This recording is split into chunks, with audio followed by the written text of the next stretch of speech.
Americans are now being forced to rely even more heavily on deliveries. Amazon is seeing a surge in online orders, and to keep up with demand, the company says it's looking to fill 100,000 full and part-time positions, and it's inviting people who are temporarily out of work to consider applying. Amazon says it will raise pay by $2 per hour for employees dealing with the increased demand.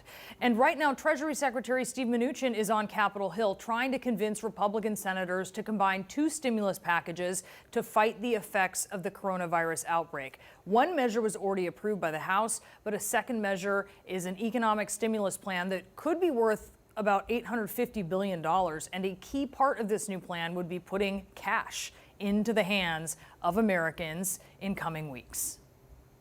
You can think of this as something like business interruption payments for the American workers. We're looking at sending checks to Americans immediately. Americans need cash now, and the president wants to get cash now. And I mean now, in the next 2 weeks. How much? I will be previewing that with the Republicans. There's some numbers out there. They may be a little bit bigger than what's in the press. Go ahead. Andrew Yang joins me now. He's a former Democratic presidential candidate and entrepreneur. And obviously, Andrew, putting cash, money into the hands of Americans was a central focus of your entire campaign. So clearly, you are happy to see this as a proposal. How would you see this working in this particular situation? Well, I'm thrilled that we're doing the right thing. It's vital to help tens of millions of American families keep their heads above water during this time. We all know that financial insecurity has been pervasive in this country even before this crisis, and so most families are not equipped to hole up for weeks or even months on end. So getting cash into Americans' families' hands is 100% the right move. I'm thrilled that they're doing the right thing. So you heard Secretary Mnuchin there asked how much. He wouldn't commit to a number. $1,000 has been floated. He said it may be more than is in the press. How much do you think it needs to be here? I think it needs to be a minimum of $1,000 per month of this holding up that we're all experiencing. And the CDC already issued guidance saying avoid gatherings of 50 plus for 8 weeks. So that's 2 months.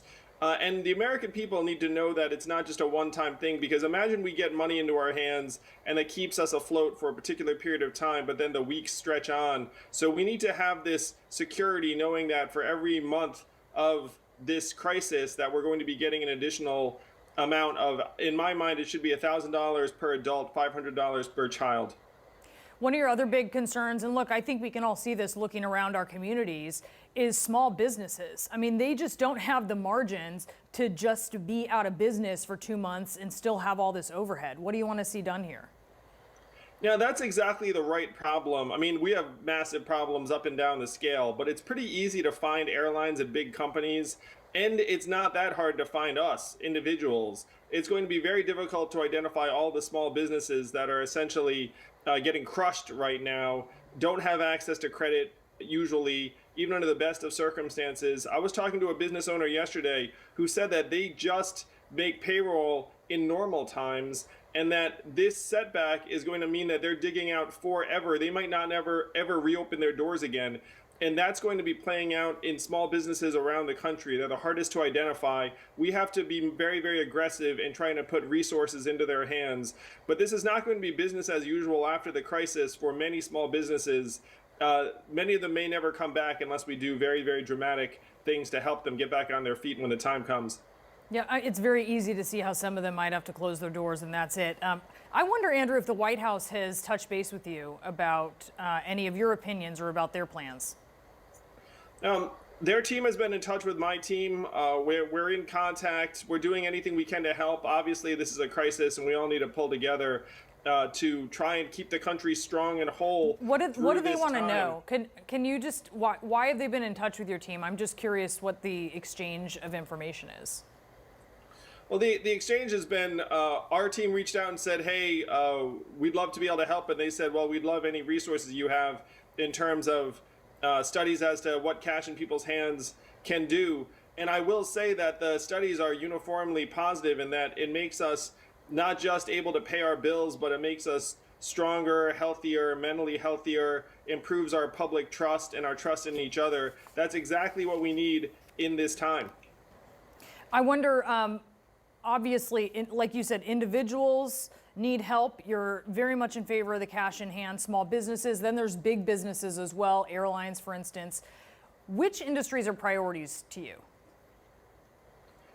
To me, right now, the American people is the priority. We just need to get money into families' hands so that people don't feel like they're going to literally be running out of a way to feed themselves in a matter of days. I'm not as concerned about the biggest companies because the airlines and the hotel chains and the cruise ships, there's a massive setback to be sure, but it's pretty easy to find those companies and to shore them up. I'm very confident that those industries will come back when the economy revives. To me, it's the American people first and foremost, and then as we get through this time and we start to see a light at the end of the tunnel, it's trying to help small businesses get back on their feet. Andrew Yang, thank you so much for talking to us as you, like so many Americans, are hunkering down at home. We appreciate it. Appreciate it. Stay safe out there. Are all y'all paying attention? Automation gonna sweep the nation unless we get him in. Andrew Yang, 2020 freedom dividend. Climate change is real again. Science rules. Teachers bringing home some bread. Medicare for every